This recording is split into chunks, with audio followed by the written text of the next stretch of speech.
Bonsoir à tous et à tous. On entend moins que d'habitude.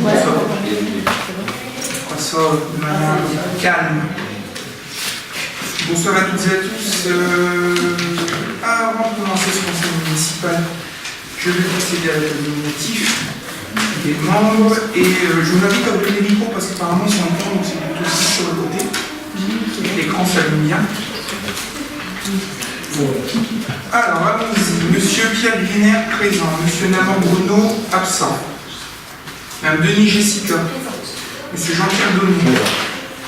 Mademoiselle Ginny Gwendoline, absente excusée, sera représentée par Monsieur Régis Ducrot. Monsieur Damien Jezinski, absent excusé, sera représenté par Monsieur Pierre Griner. Mademoiselle Camille Coquelet. Présente. Monsieur Silvestri Francesco. Présent. Madame Loire-Marie-Isabelle. Présent. Monsieur Pelche Jean-Pierre. Monsieur Dramé Michel. Madame Ansar Lisiane. Madame Champion Nicole. Présent. Monsieur Lecoq Jean. Présent. Madame Cachemaret Corinne. Présent. Monsieur Patrice Larsin. Présent. Madame Laurier Christine. Absente. Madame Deleuve Christelle, absente excusée, donne pouvoir à Mademoiselle Jessica Denis. Monsieur Ducrot Régis. Madame Cluse Alexandra. Présent. Madame Le Grand Delphine, absent excusée, donne pouvoir à Madame Lisiane Ansar. Monsieur Descamps-Ligier, absent excusé, donne pouvoir à Monsieur Jean-Pierre Donnet. Madame Mazier-Cathy, absent excusée, donne pouvoir à Madame Nicole Champion. Mademoiselle Dubocage-Alison, absent excusé, donne pouvoir à Marie-Isabelle Loire. Monsieur Place-Marc, absent excusé, donne pouvoir à Monsieur Joël Gaillet. Madame Guisban-Fernand. Oui. Monsieur Joël Gaillet. Oui. Monsieur Patrick Colébaki. Présent. Et Madame Dubois-Jacqueline, absente excusée, donne pouvoir à Monsieur Larsin. Avant de commencer cette réunion, nous vous proposons un secrétaire de séance, Monsieur Ducrot, adorant avoir ce type de fonction. Je sais que c'est sa spécialité. Déjà, désire-t-il assumer les fonctions de secrétaire de séance? Il est d'accord, il n'y a pas de problème. Pour vous aussi, c'est très bien. Je rends les documents à Monsieur Locher. Alors, allons-y. La première décision, c'est le dernier conseil, l'approbation du dernier conseil municipal. Pas de remarques particulières. C'est bon pour tout le monde. C'est approuvé à l'unanimité. Abstention? Non, refus. Refus de vote. On les dit pas le vote. Donc 3 plus 1. Très bien. Allez, allons-y. Information au conseil municipal des ratifications des décisions du maire. Alors, la première, c'est un marché accord cadre pour la location et la maintenance de matériel de réprographie avec fourniture de consommables. Ce marché est passé avec la société Bureaumatique 59, domiciliée par l'activité de la l'aérodrome ouest à Valenciennes, et que selon l'énumération du marché sont prévus dans les documents contractuels, accord cadre pour le bureau des militaires et cahier des clauses particulières. Je n'ai pas défini, mais voilà, c'est à votre disposition. Décision attributive du marché des travaux d'aménagement des combles de l'hôtel de ville. Le lot numéro 1, gros œuvre, couverture plancher, attribué à la SAS Grim, 2 rue Paul-Éluard, à Prouvy. Le montant de ce lot s'élève à 41 280,72 € TTC. Le lot numéro 2, électricité, informatique, téléphonie, SAS Électro-Team domicilié rue du Père Colbert à Marly pour un montant de 23 880 € TTC. Le lot numéro 3, chauffage, climatisation, attribué à la société Coche, agence Alpha Climat Hauts-de-France, domicile rue Luc Montagnier à Saint-Quentin. Et le montant de ce lot est de 16 786,66 € TTC. Le lot numéro 4, isolation, plâtrerie, peinture, menuiserie, revêtement de sol, attribué à la société Victoire, domicile 19 bis rue d'Etienne d'Orve à Avesnes-le-Sec. Et le montant de ce lot est de 66 516,12 € TTC. Le point suivant, c'est la conclusion d'un emprunt qui était déjà prévu au budget, on l'avait présenté à hauteur de 100 000 € près de la Banque Postale. C'est pour la programmation d'investissement de 2018. Donc cet emprunt a été conclu avec la Banque Postale. Secteur public, situé à Lyon, c'est une durée de contrat de 15 ans. L'objet est de financer l'investissement et forcément un spot de fonctionnement. Les versements de fonds sont à la demande de l'emprunteur, mais ils ont déjà été versés puisqu'on les a levés. Taux d'intérêt annuel un peu fixé à 1,42. Les bases de calcul des intérêts, moins de 30 jours sur la base d'une année de 360 jours. On est sur une charge d'amortissement et d'intérêt en périodicité trimestrielle. Mode d'amortissement en échéance constante et il y a un remboursement anticipé qui autorisait une date d'échéance d'intérêt pour toute une partie du montant du capital restant dû, moyennant le paiement d'une indemnité actuarielle. Il y a une commission d'engagement à 0,15 du montant du contrat de prêt. Le point suivant, un contrat d'abonnement logiciel de Solus Donc ce montant est passé, ce contrat est souscrit avec la SARL SGI domiciliée 156 rue du 8 mai 1945 à Villeneuve d'Ascq, représenté par M. Cyclou Gaybord, pour la mise à expédition du module brique gestion infocentre avec un effet au 1er avril 2018. Le coût annuel du module, alors c'est un peu compliqué, a été conclu pour la même durée que le contrat initial, soit 4 ans à partir du 4 janvier 2018. Le coût annuel du module s'élève à 595 € hors taxe, ce qui fait 954 € TTC. La première facturation pour la période du 1er avril au 31 décembre 2018, on a défalqué les 4 premiers mois, sera de 715 € 50 TTC. Pour les 3 autres années, ce sera 950 € TTC annuel. Monsieur le DGS, peut-être une précision en quoi, quelle utilité? Oui.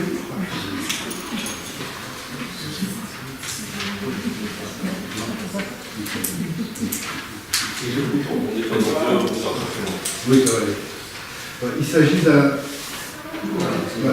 d'un outil de requêtage qui va nous permettre de sortir des suivis budgétaires et donner donc des informations à l'ensemble des pôles et de M. le maire en particulier sur la situation financière en temps réel et à l'instant T. Voilà. Qui c'est les pôles? Parce que je connaissais Pierre, mais je connaissais pas. Alors, Paul P.O. Allez, on passe au point suivant. Avant, contrat de collectivité pour la location de films pour des projections publiques non commerciales. Ça revient un petit peu chaque année. Donc, le contrat passé avec la société Collectivision, qui est située à Montpellier, 152 rue Claude François. C'est le chanteur ou si c'était une personnalité locale. Qui rechante une personnalité locale qui s'appelle Claude François. Représenté par M. Estelle Jaby, président, pour la location de Bronzeville pour les projeter lors des séances des ciné-clubs. Donc c'est un contrat pour 12 mois compté les 1er mai 2018. Et le montant de ce contrat est de 907 €. 907 € 51, pardon. Je crois que je suis au bout. Non, il y en a encore. Contrat d'engagement avec le showband GNCC Peluche pour le défilé du 14 juillet. Donc ce contrat est passé avec le showband GNCC Peluche de Valenciennes, représenté par Mme Dominique Cagnier, domiciliée 62 rue Émile Algar de Valenciennes, pour animer la requête au flambeau, organisé le 14 juillet par un groupe composé de 65 personnes costumées en arlequin, le showband au plafond et casse-noisette, et sur le déco casse-noisette. Le montant total de ce contrat s'élève à 800 € net. Et le dernier, même chose, puisque des fois l'État a des difficultés à nous verser en temps en heure nos dotations, c'est la souscription de ligne de trésorerie, comme chaque année à hauteur de 500 000 €, donc qui dure 1 an sur le sujet, et nous n'avons pas encore fait de retrait dessus. C'est on aura un creux dans les frais de versement de dotation, pour l'instant on n'en a pas besoin, mais on la souscrit si on a besoin pour aller la chercher. Voilà pour ces différentes informations. La décision, il y a une décision modificative budgétaire qui est uniquement en section d'investissement et en dépenses d'investissement où on fait une petite retouche, que je vais expliquer de la manière suivante. On retire 57 050 € sur la mise en conformité accessibilité. C'est globalement la part de l'agenda d'accessibilité programmée propre à l'hôtel de ville qu'on retire et qui était prévu en programmation 2018 et qu'on réintégrera dans le cadre d'un projet d'aménagement, de réaménagement et de travaux à l'hôtel de ville, prévu en 2019, dans lequel il y aura la couverture, la façade, l'accessibilité, donc ça sera intégré dedans et qu'on peut le décaler, on l'a intégré dedans. Et je ne sais plus, il y a encore une autre partie de travaux, mais je ne sais plus laquelle, et sur laquelle on sollicitera certainement une enveloppe, une subvention DETR, donc ça passera, je pense, à un conseil municipal ultérieur, certainement courant, soit celui de septembre, mais ça m'étonnerait, mais je pense plutôt courant octobre-novembre. Donc on retire 57 050 € dessus. On vient abonder à hauteur de 47 900 € pour des aménagements de voirie et à hauteur de 9 150 € sur une opération aménagement de convoi. C'est notamment une étude pour prévoir l'aménagement de la convoi et vous verrez qu'on aborde après un autre point, notamment sur un appel à projet du parc naturel régional sur l'accompagnement des aménagements et de la nature en ville, puisqu'on veut intégrer une partie naturelle sur lequel on sollicitera aussi le parc naturel régional. Voilà cette présentation. C'est des critiques pour tirer d'un côté qu'on met d'autres qui saluent finalement, mais voilà. Est-ce qu'il y a des remarques particulières? Pas de remarques particulières, on peut passer au vote. Des abstentions, des avis contraires. Votez à l'unanimité, je vous remercie. Ensuite, nous avons toute une série de délibérations sur des mises en place de redevances d'occupation du domaine public pour différents concessionnaires, que ce soit de l'électricité, du gaz, on a de la télécommunication, et après on aura les taxes sur l'électricité extérieure. Alors globalement, mise en place de redevances d'occupation du domaine public pour les ouvrages électriques, donc là c'est envers Enedis, c'est demandé au conseil municipal en fait d'approuver le fait que l'occupation par Enedis, par des poteaux, des armoires électriques, etc. du domaine public peut être considéré comme une source, je ne vais pas dire que le revenu pour une commune, alors ici à hauteur de 1609 € par an. C'est pas énorme, mais ça se prend quand même. Au-delà de ça, moi je vois surtout, notre aspect c'est peut-être des fois de pousser les concessionnaires à réfléchir leur installation autrement et à passer par exemple à Enedis sur l'enfouissement ou l'effacement de réseau, puisque en faisant ce genre de choses, effectivement, ils verront moins d'occupation de domaine public, donc c'est aussi une manière de travailler avec eux. Simplement demander au conseil municipal d'approuver la mise en place de cette redevance d'occupation du domaine public pour les ouvrages électriques, voilà, qui est estimée à 1609 € par an, la part d'Enedis pour la commune au profit de la commune de Pierre-Rochon. Pas de remarque particulière. C'est des abstentions, avis contraire, vote limité, je vous remercie. Exactement la même chose, mais pour les ouvrages de gaz. Et là, c'est une somme de 980 € par an, et c'est GRDF pour la commune. Je ne vais pas faire les mêmes explications parce que c'est exactement la même chose. Monsieur Tison, vous n'avez pas la parole, vous êtes dans le public. Premier rappel. Second rappel, vous êtes dehors. Mise en place de redevance d'occupation du domaine public pour les ouvrages de gaz. Somme attendue 980 par an pour GRDF. Pas de remarques particulières. Alors, des avis contraires, des abstentions, vote limité, je vous remercie. Et la dernière, c'est la mise en place de redevance d'occupation du domaine public pour les ouvrages à l'heure de télécommunication, c'est notamment Orange, dans sa grande majorité. Là, la somme est un petit peu plus importante, puisque c'est une somme annuelle de 4 250 € sur ce genre de choses. Donc voilà, vous avez les prix qui sont là. Globalement, Pierre-Rochon a 35 km de câblage souterrain pour tout ce qui est télécommunication et 55 km en aérien. C'est à titre informatif, ça donne une idée. S'il n'y a pas de questions particulières, on passe au vote. Abstention à l'hypothèque, vote limité, je vous remercie. La taxe locale sur la publicité extérieure. Alors la même chose, l'objectif est de pouvoir travailler et de lutter aussi contre la pollution, on va dire, des fois un peu publicitaire, visuelle, des fois même lumineuse, puisqu'il y a un décret maintenant qui oblige aussi certaines enseignes à couper l'éclairage arrivé à une certaine heure. Ça c'est bon pour la planète notamment, ça fait partie des lois de Grenelle. L'objectif sur la commune est de mettre en place, vous avez un tableau qui reprend un peu toutes les informations, une taxation sur le sujet, notamment sur des enseignes, sur des panneaux, sur des grands panneaux qui peuvent être installés. Ça vient aussi en complément de ce qui peut exister et qui est quand même contrôlé. On a eu des contrôles maintenant il y a 2 ans de la part des services de la DDTM sur l'affichage publicitaire. Dans le cadre, c'est ce que j'allais dire, de la charte du parc naturel régional qui demande à respecter un certain nombre de règles d'affichage. Donc voilà, là ça vient d'une certaine manière en complément aussi, puisque au vu du coût, notamment pour des grandes publicités, je pense que les personnes réfléchiront 2 fois avant de mettre des 4x3 un peu n'importe où et n'importe comment, quand il y a beaucoup d'installations, plus de publicité. C'est faire une déclaration préalable auprès de la mairie et de la DDTM. C'est ça. Et beaucoup ne le faisaient pas forcément, en plus. Beaucoup ne le faisaient pas forcément, et généralement c'est aussi dans l'intérêt particulier qui, quand ils avaient une maison bien placée avec un pignon visible, se faisaient des marchés aussi à chaque fois, et les particuliers sans savoir la réglementation, donner une autorisation, des fois à titre gracieux même, sur le sujet, et puis un jour ils recevaient un courrier de la DTR en disant ce que vous faites sur la façade, là c'est interdit. Et puis la personne qui a posé la publicité, bon, on va lui mettre en demeure de déposer ça sur 3 semaines ou un mois, ils avaient un délai vraiment très court de dépose sur le sujet, et tout a été déposé, apparemment tout a été fait. Voilà. Est-ce que... Alors, globalement, il y a une exonération. L'objectif, c'est de renoncer à cette exonération pour mettre en place cette tarification. Voilà, ça, sa délibération, c'est pas de mettre en place une tarification, c'est de supprimer cette exonération. Est-ce qu'il y a d'autres remarques peut-être? Comment vous allez la déterminer parce que les enseignes, c'est le temps hôtel, etc. C'est ça. Il y a un document CERFOR en déclaratif, c'est du déclaratif, mais si ça se fait, on a déjà un agent qui a été repéré et on est en train de monter un tableau et ce qu'il faut pour commencer à faire, recenser un petit peu tout ça, les maîtrises, ouais, c'est ça. Donc ça, c'est en train d'être préparé. Voilà. Oui. Merci, monsieur le maire. Oui, effectivement, les commerçants reçoivent un formulaire à remplir chaque année et sont censés déclarer la réalité de leur affichage, et donc ils sont taxés en fonction de ça. Ensuite, s'il y a une non-correspondance entre le réel et le déclaré, évidemment, les services de la commune peuvent saisir les services de l'État pour faire une correction, voire des amendes si nécessaire. Pas d'autres questions? On peut passer au vote. Y a-t-il des abstentions là-dessus? Des avis contraires? Votez à l'unanimité, je vous remercie.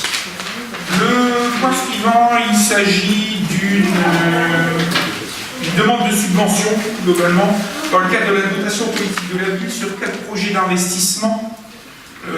Donc un appel à projet a été lancé. Nous avons déjà déposé tous les dossiers puisque c'est l'appel à projet mi-mai, il fallait les déposer, je crois, avant mi-juin, donc il y avait un mois pour déposer ça. Et surtout, tout a été déposé enregistré, et nous avons signifié que le prochain conseil municipal serait du centre début juillet. La délibération passera à ce moment-là et on compléterait les dossiers par cette fameuse délibération, si vous êtes d'accord finalement pour l'adopter. 4 propositions ont été faites. Alors, contrairement aux autres années, nous avons travaillé autrement, puisque généralement nous déposions un certain nombre de dossiers qui étaient plutôt dans les critères, de l'appel à projet. Cette année, nous avons été fortement conseillés aux différentes collectivités de prendre contact avec les services de l'État, encore une fois de la DTM, qui en fait font partie du groupe d'instruction et donnent un regard technique auprès des services de la sous-préfecture pour donner un avis positif ou négatif sur le subventionnement, après la sous-préfecture ayant toute les largesses de donner le maximum ou le minimum, enfin la somme qu'elle désire donner dessus, mais la DTM en amont donne un avis sur le sujet. Cette année, nous avons donc rencontré, avant de déposer nos dossiers à la DTM, pour savoir, puisque nous en avions d'autres aussi, savoir s'il y avait des chances d'être tenues, et globalement, quels étaient les critères et l'attention plus particulière portée pour que ces dossiers soient validés. Il y a des années, c'est sur les écoles, il y a des années, c'est sur les bâtiments publics. Alors, les voiries et l'aménagement public n'est plus dedans, à notre grand désarroi, parce que ça aurait permis de venir abonder fortement le réaménagement des espaces publics du quartier prioritaire, mais ce n'est plus éligible, ça le redeviendra peut-être, mais pour le moment, c'est pas l'ordre du jour. Et cette année, effectivement, il nous a été demandé de faire un travail plutôt sur les équipements, les ERP qui manquent soit du public, notamment du public scolaire et public jeune situé en quartier prioritaire ou en secteur limitrophe. C'est pour ça que nous avons déposé plusieurs dossiers. Le premier dossier, il s'agit des changements des menuiseries de l'école maternelle Pasteur. Alors le chantier commence la semaine prochaine pour la toiture et pour la cour. Restera les menuiseries à refaire. Donc nous avons un chiffrage à hauteur de, compté hors taxe, 50 643,96 € et nous sollicitons à chaque fois 80%, c'est le maximum. Ça veut pas dire que ces 80% seront accordés. Donc on sollicite 33 762,64 €.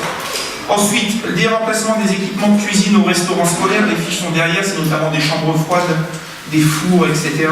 à hauteur de 8 177,04 €. Nous sollicitons 5 451,36 € de DPV.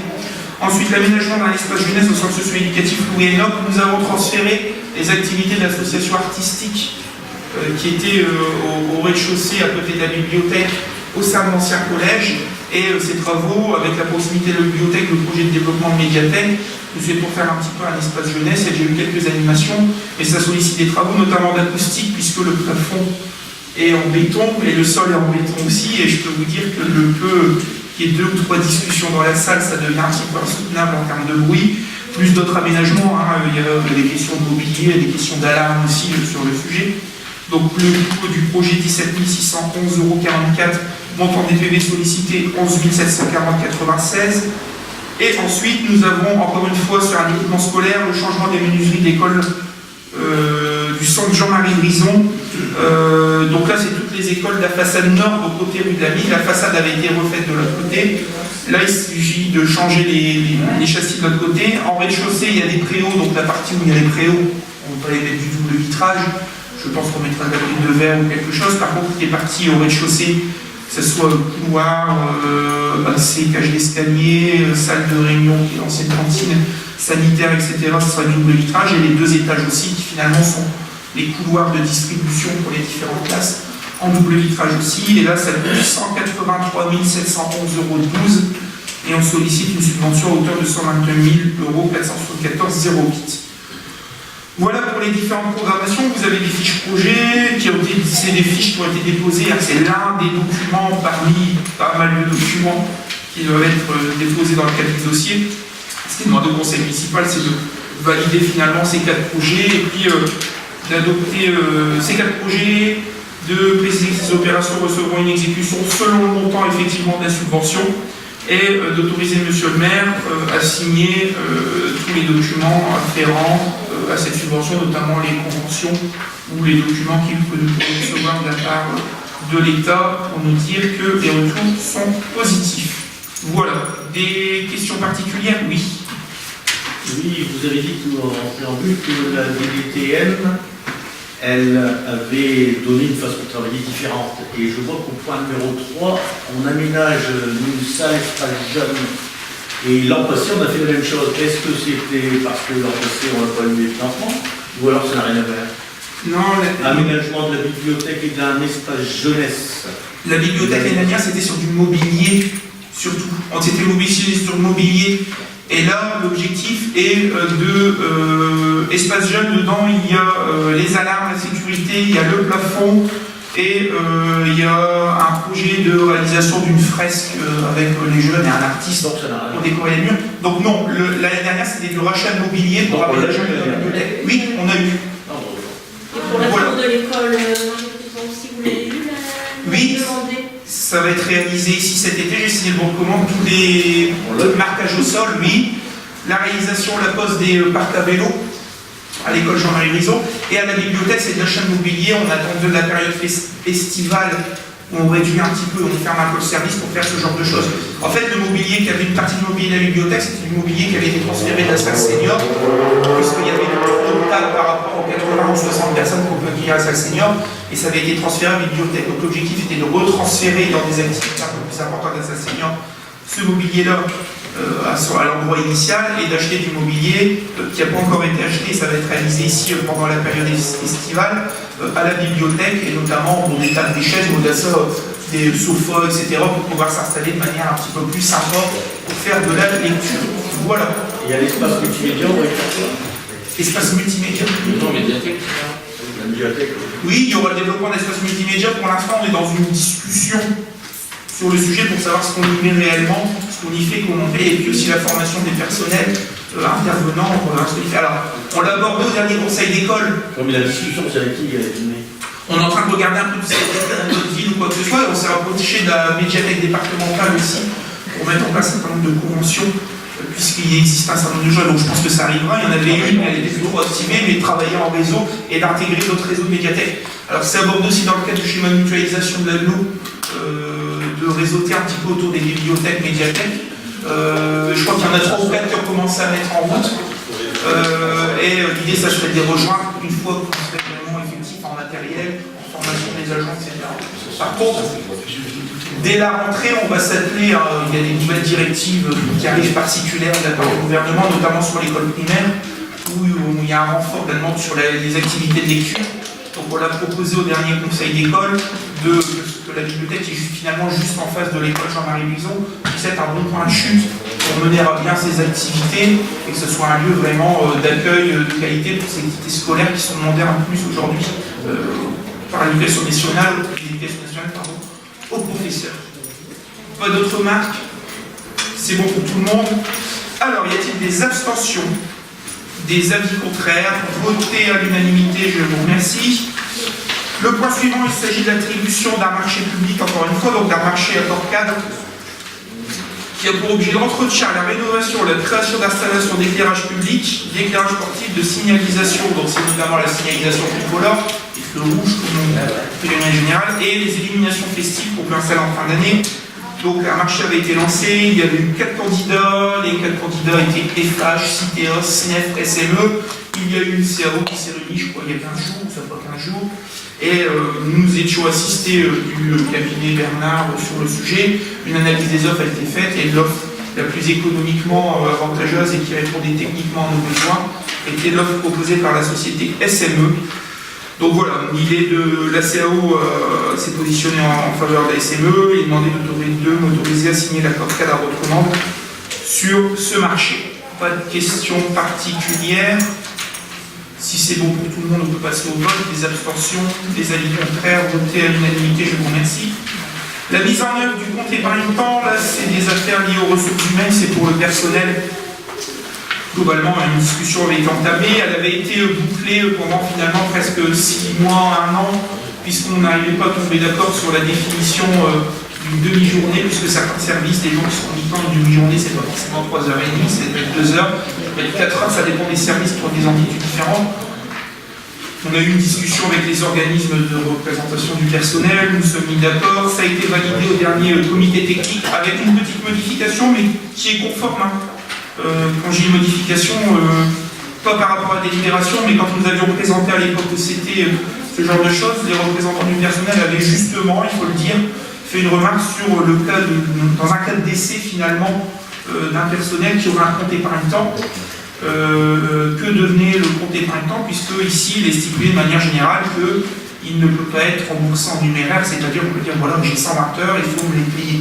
Ça peut être que du repos sur le sujet, mais en cas de décès, effectivement, sans faire de drôle de blague, mais je crois que le repos, ça sera un petit peu compliqué à appliquer.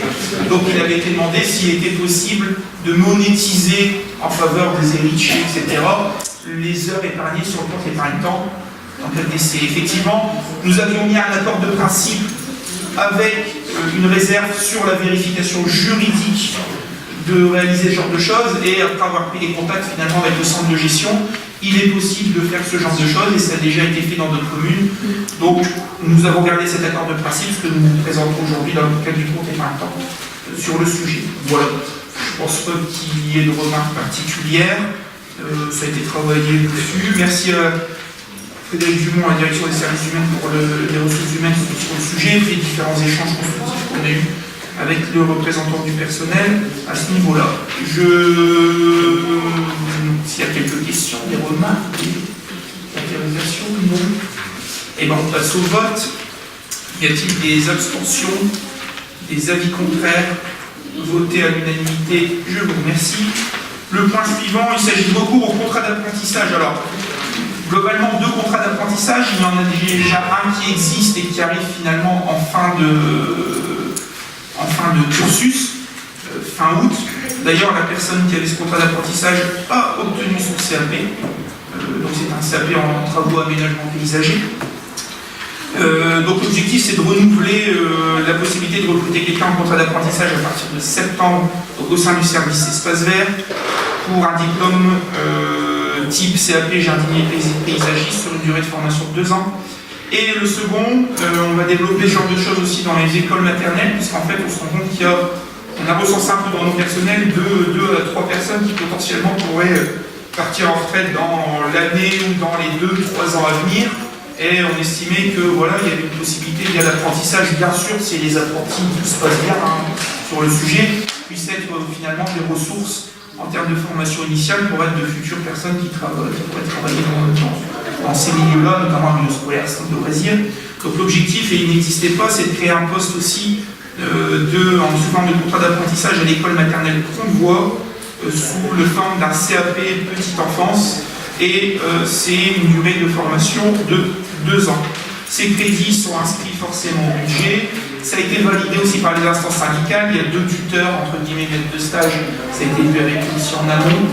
Donc voilà, l'objectif ici, c'est de valider ce recours au contrat d'apprentissage, de conclure dès la rentrée scolaire de septembre ces 2 contrats d'apprentissage tels qu'ils ont été présentés, de dire que les crédits nécessaires sont inscrits au budget, mais là il n'y a pas de souci particulier, d'autoriser M. le maire à signer tout document relatif à ce dispositif et notamment les contrats d'apprentissage.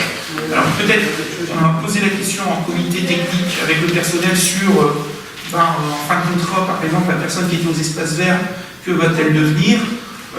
Aujourd'hui, il y a un agent qui est en arrêt maladie, qui pourrait passer en arrêt longue maladie, donc un poste se libérant, la personne ayant fait aussi ses preuves chez nous, on fera au moins de manière temporaire, sans savoir la situation d'agent titulaire sur le sujet, mais de manière temporaire, on proposera aux jeunes qui ont eu ce genre de choses la possibilité de poursuivre le temps du remplacement, et si c'est pas le remplacement et qu'on veut aller un petit peu plus loin, de remplacer de manière définitive la personne qui était au service espace vert et qui ne pourra plus exercer. Quand il y a une possibilité d'intégration, Il y a 7 jeunes sur 10 en général qui, à l'issue de leur contrat d'apprentissage, font un peu. voilà. Après, c'est quand il y a la possibilité du poste aussi sur le sujet. C'est pour ça que sur l'école maternelle qu'on voit, on sait qu'on va avoir un départ d'ici 1 an.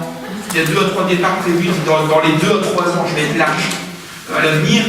Passer par ce type de recours, c'est aussi dire, ben voilà, on a la possibilité, si tout se passe bien, si la personne a le diplôme, si ça se fonctionne bien, etc., si elle correspond aux attentes, de pouvoir l'intégrer professionnellement à l'issue de sa formation.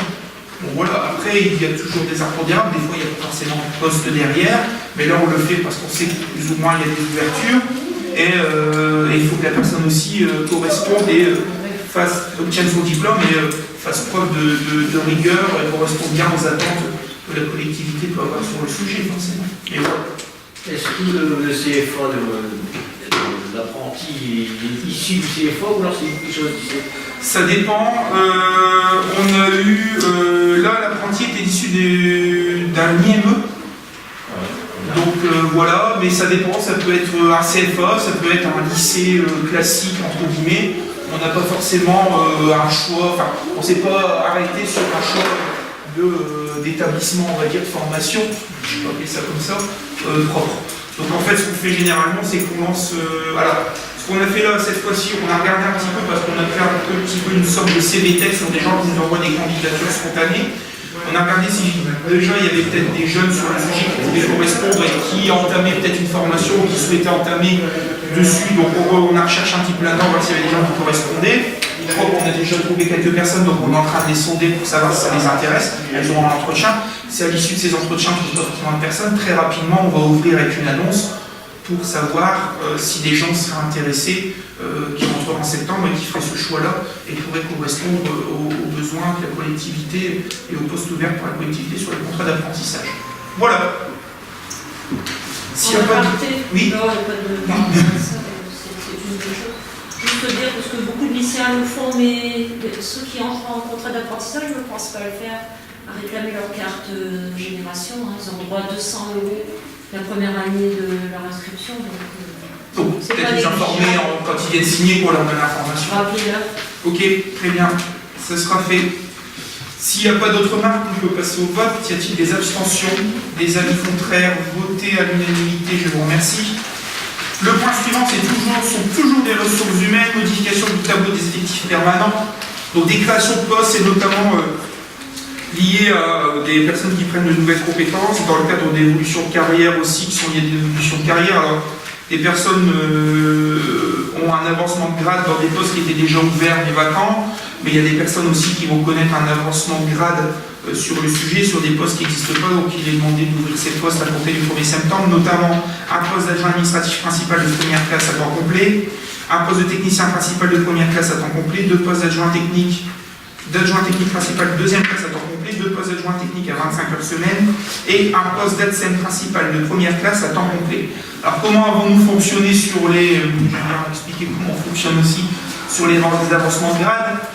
Généralement, les agents nous sollicitent. Nous regardons déjà premièrement s'il y a une éligibilité au vu des conditions. Il y a des conditions à remplir sur le sujet. S'il n'y a pas de conditions favorables et que la personne remplit pas les conditions, forcément il y a un retour négatif. Si la personne remplit les conditions et nous a sollicité, parce que des gens remplissent des fois des conditions et ne nous sollicitent pas forcément, si la personne nous a sollicité qu'elle remplit les conditions, il y a toute une feuille et un argumentaire qui est demandé à la personne, donc elle le fait généralement quand elle nous saisit par courrier, mais il y a la deuxième voie qui est demandée aussi par ses supérieurs hiérarchiques, quand c'est technique, c'est-à-dire sur des services techniques. Le responsable, c'est les plus hauts descends, ça va dessus. Quand c'est les filières administratives, c'est les chefs de pôle généralement, eux émettent un avis et puis après nous réunissons de manière générale, EGS, DRH, maire, pour voir les positionnements que nous prenons, si nous ne le faisons pas. Et nous prenons aussi en compte le fait, est-ce qu'il y a une montée en charge en termes de travail ou des fois de responsabilité. Alors, je ne vais pas dire qu'en catégorie ici on n'a pas de responsabilité parce qu'on en a, mais est-ce qu'il y a de nouvelles fonctions aussi qui viennent se greffer et qui peuvent justifier aussi l'avancement de grade, soit à venir dans un avenir proche ou des fonctions qui ont déjà été prises et qui justifient cet avancement de grade. Donc voilà un peu comment nous prenons prenons les décisions à ce niveau-là, et après les retours sont faits par écrit, et il y a aussi les directeurs de pôle, la hiérarchie, qui fait un retour aux différents agents. Voilà, forcément ça va au centre de gestion, il y a un devis, etc., mais voilà comment nous fonctionnons. Donc ça c'est au carré. Donc il est demandé de bien vouloir créer alors les postes adjoint administratif principal de première classe temps complet, technicien principal, il y en a un, première classe temps complet, 2 postes d'adjoint technique principaux, principal de deuxième classe à temps complet, 2 postes d'adjoint technique à 25 heures semaine, le poste d'adjoint principal de première classe à temps complet, et je pense qu'il y a eu un petit souci parce que dans la rédaction, c'est voilà, c'est pas ça qu'il faut prendre en compte, c'est la création des postes qui sont présentés au-dessus, oui. Parce qu'on l'a déjà créé, le poste d'adjoint donc voilà. C'est au carré, c'est bon pour vous, vous avez le tableau forcément qui est derrière. On refera, je pense, un lifting sur le tableau pour supprimer les postes vacants, parce qu'on essaye de tenir à chaque fois, donc ça passe d'abord par un CT et après par un conseil. Est-ce que c'est bon pour tout le monde? Des abstentions, des avis contraires, vous votez à l'unité, je vous remercie. Le point suivant cette saison aussi, c'est la création d'une activité accessoire pour l'école de musique, notamment en violon piano pour l'année du 1er septembre au 31 août, 7 heures semaine, rémunérée sur la base du premier jour du club d'assistant d'enseignement artistique principal de première classe à Misbrut, 442. Si c'est OK pour vous, je peux dire que c'est voté à l'unanimité, je vous remercie. Le point suivant, c'est le retrait de la commune de Main du syndicat Siden-Sian. Donc voilà, la commune de Main souhaite retirer retirer les compétences qu'elle avait déléguées au Siden-Sian. J'ai demandé un avis sur le sujet, on m'a proposé de donner un avis favorable. Je crois que c'est un dossier qui date déjà de quelques années. Et voilà, je pense qu'il voit le jour aujourd'hui. Y a-t-il des abstentions, des avis contraires? C'est voté à l'unanimité, je vous remercie. On revient dessus, c'est le dépôt d'un dossier de candidature appel à projet auprès du parc naturel régional. Donc c'est notamment dans le cadre d'un appel à projet sur la nature en ville et mettre en valeur les espaces aménagés ou à réaménager en intégrant de la nature, des arbres, etc. Dans un avenir proche. Donc nous avons répondu à cet appel à projet. Comment mieux valoriser l'espace public de nos villages et bourgs?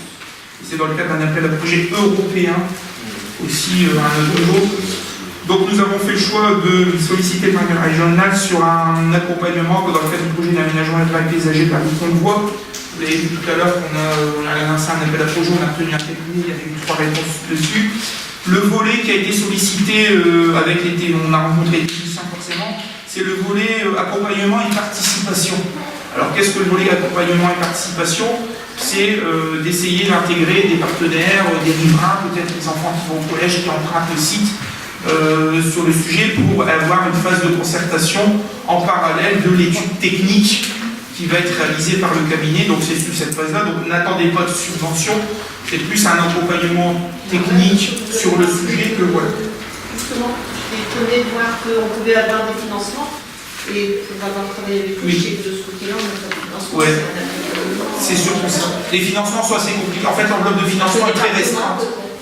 Oui, il faudra peut-être aller chercher quelque chose au département. Quand bien même le département aujourd'hui, il reste que deux enveloppes existantes. C'est l'enveloppe village et bourg, et c'est pour les communes de moins de 5000 habitants, donc on n'est pas dedans. Et la deuxième, c'est le grand projet et enjeu structurant à vocation intercommunale. Et malheureusement, la Convoi, je pense qu'il n'y a pas que des gens qui Brochin qui l'utilisent, mais la vocation intercommunale n'existera pas trop. Je pense qu'on sollicitera plus ce projet-là sur un réaménagement du parc de l'Aunel où on accueille effectivement et on pourrait démontrer un projet intercommunal et qu'on va avoir un dossier un petit peu plus éligible. Alors je pense au parc de l'Aunel, il y en a peut-être d'autres encore, hein, mais en gros morceaux qui pourraient arriver en termes d'investissement, je pense que ça serait plutôt là-dessus qu'on va les solliciter, effectivement avoir le département qui était, je vais dire, un peu plus simple, mais quand on arrivait avec un dossier bouclé qui répondait plus ou moins à un appel à projet, on était dedans, mais voilà. Donc on verra bien. Maintenant, il reste un solde de visite à hauteur de 150 000 € aussi, utilisé avant la fin de mandat. Et puis voilà, je ne pense pas qu'on ira chercher de la DETR, parce que je disais tout à l'heure, la DETR sera certainement sollicitée sur les travaux de l'hôtel de ville. Donc voilà, après ça sera nous d'être stratège. Et dans le volet accompagnement, le parc naturel aussi peut nous accompagner sur un certain nombre peut-être de financements qu'on ne connaît pas aujourd'hui et où il y a peut-être des choses à aller chercher. Donc je pense que ça peut être que bénéfique pour la commune. Alors, je ne vais pas dire que c'est du off parce qu'on est en réunion publique, en plus c'est filmé. Le dossier a déjà été déposé parce qu'il fallait le déposer avant mi-juin et on a eu un retour des services du parc naturel, je crois, M. Donné, favorable en disant que le dossier avait été retenu et qu'on aurait leur soutien et leur accompagnement sur ce sujet. Leur accompagnement et leur soutien financier? Non, pas financier. Alors, monsieur Léa, il faut. Voilà, mais nous, on n'a pas besoin d'être orientés ni de lire, mais quand je vois que vous dites qu'il y aurait des contributions en termes d'accompagnement et sur la mise en œuvre également financier, nous, on sait si on va voter ou pas voter. Mais pour nos collègues, quand même, ne parlez pas de participation financière. Ils le savent aussi, hein, parce qu'on a eu une réunion de préparation, on a exposé le projet, on s'est vu. Alors, s'il y a eu une réunion de préparation, c'est inutile de le dire. Pourrait bénéficier, Ah oui, bien sûr. Après, voilà. Quand on s'est rencontré avec les techniciens, clairement, les enveloppes sont vraiment très légères. Et voilà, si on avait une enveloppe, c'était même pas au-delà de 5 000 €. Bon, je pense que le réaménagement va représenter pas une nouvelle petite somme, mais voilà. Maintenant, si vous estimez que voilà, pour vous, le terme de l'accompagnement financier ne doit pas faire partie de la délibération, on peut le retirer, ça ne me dérange pas du tout. On met simplement solliciter le partenaire régional sur un accompagnement technique. On est d'accord. Ça vous va? Par contre, donc on parle d'une étude, 9 000 €, donc elle est peut-être étude. Non. Donc ces rencontres, elles vont se faire après que l'étude ait rendu son travail. Oui, parce que Il là, faut quand même qu'on ait une vision d'ensemble de ce que vous... Ça va être élargi à la commune ou c'est uniquement... Non. Rue Crondevoie pour la problématique de la circulation du collège, la rue qui a besoin d'être faite. Et en fait, on intègre une partie de la reprise du terrain des fibres du Hainaut, toutes les parties qui est le long de la rue des fibres du Hainaut, on l'intègre sur le sujet. Et la difficulté aussi d'accès de conifères avec les camions, etc. Donc on s'est concentré dessus. Vous avez le phasage. votre projet. Donc Le vous êtes phasage. assis sur le projet que... Vous étiez sur des liaisons douces. C'est des liaisons douces. Vous étiez sur des liaisons douces sur toute la commune. On n'est pas sur des liaisons douces sur toute la commune, on est sur un axe vraiment très précis, restreint, sur la question d'un convoi. C'est bien, c'est parler de liaisons douces, là. Auquel on rajoutera, c'est bien. au cas, Il n'est jamais trop tard pour au cas, progresser. mais bien sûr, au cas où ça vous intéresserait, on y rajoute aussi la façade, tout ce qui est le long de la rue Crondevoie et qui appartient aujourd'hui du fil du Hainaut. Alors, quelques précisions sur le timing, parce qu'effectivement, ça a besoin de précision. L'étude, globalement, ici, juillet-décembre, et de toute façon, le parc naturel régional nous a dit que l'accompagnement, d'un point de vue technique, dans le cadre de son travail, il y a déjà du boulot, ne pourrait pas commencer une mission de concertation d'accompagnement et de discussion avant début 2019. Donc voilà, donc ça devrait bien se goupiller. Maintenant, il y aura aussi une phase de recherche de financement pour connaître, passer de la phase d'étude à la phase de travaux, faisabilité. Faire un phasage. C'est ça, et ça fait partie de la mission d'étude, mais il y aura aussi la récupération foncière sur les fibres du Hainaut de l'assiette foncière dont nous aurons besoin. Or, la convention s'arrêtant en 2020 ou 2021, on a déjà commencé à discuter avec l'EPF, il y aura une partie de récupération de l'assiette foncière qui sera utile à la réalisation du projet dessus. Donc voilà, il y a encore quelques petites choses en plus de la réalisation d'un projet avant qu'on donne un petit coup de pioche, mais plus on part tôt, mieux ce sera. Voilà, voilà pour les informations. Vous parlez que vous êtes réunis pour étudier ce projet, mais pourquoi nous ne sommes pas conviés à ces temps de réflexion? C'est quand même important. Parce qu'on ne l'a pas lancé encore. Comment? On ne l'a pas encore lancé. Non, mais vous dites que vous êtes réunis avec les conseillers pour... On a fait une réunion de préparation de conseil. Quand vous dites la délibération, les gens peut-être autour ne connaissent pas la délibération, si, parce qu'on l'a travaillé ensemble, on l'a préparé. La délibération au conseil. Mais on n'a pas encore fait de réunion de cabinet, il y a des trucs. Je ne sais même pas si le bon de commande est parti, le bon de commande n'est pas encore parti. On vient seulement de revenir, donc on a besoin de commencer une concertation sur le sujet. Voilà.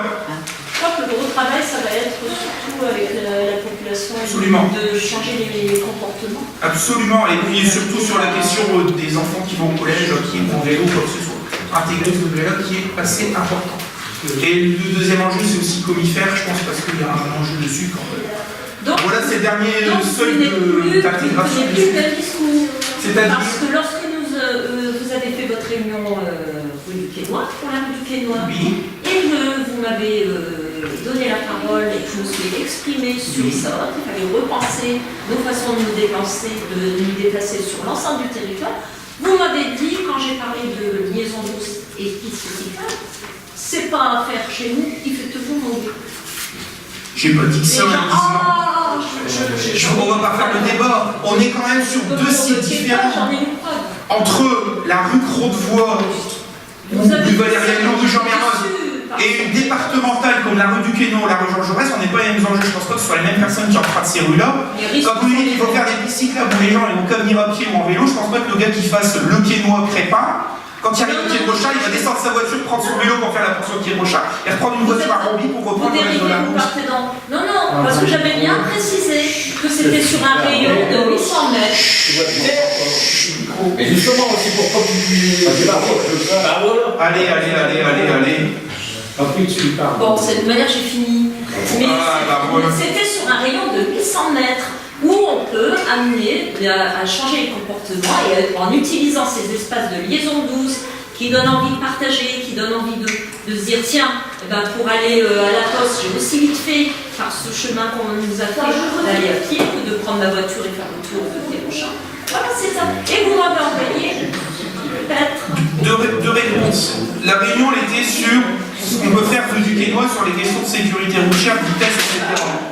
Première chose. Allez, non, mais attendez.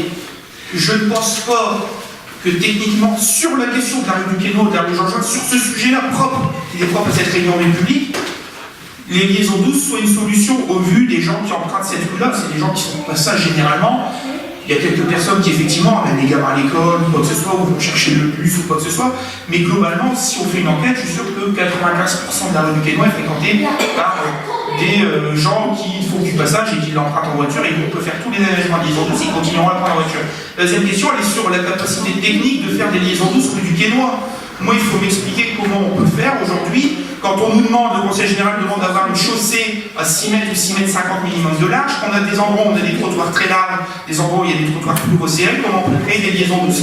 Par contre, là où je vous rejoins Isgan, c'est que sur d'autres secteurs, et peut-être plus en centre-ville ou sur certains secteurs restreints, où c'est plutôt une circulation intramuros, effectivement, là, il faut intégrer la question de la liaison douce. Et moi, je m'appuie sur un document finalement, puisque ces liaisons globalement sont existantes à 70 voire 80%. Alors les 70-80% représentent ce qui existait dans la commune dans les années 80. Le reste, ce sont les quartiers finalement qui se sont un petit peu ajoutés et qu'il faut reconnecter d'une certaine manière. Il y a une étude qui a été faite en 60. Non mais j'ai une étude de 78-79 qui préconisait des aménagements à liaison douce qui ont été réalisés, qui étaient d'ailleurs généralement matérialisés par des trottoirs en dalle béton. Vous savez qu'on a fait disparaître depuis le début du mandat parce qu'ils n'étaient plus en bon état ou quoi que ce soit, mais qu'il y avait des créants, c'est ça, avec l'âge forcément, ça a eu 30 ans, ça s'est élevé, etc., et qui forment d'une certaine manière des liaisons douces.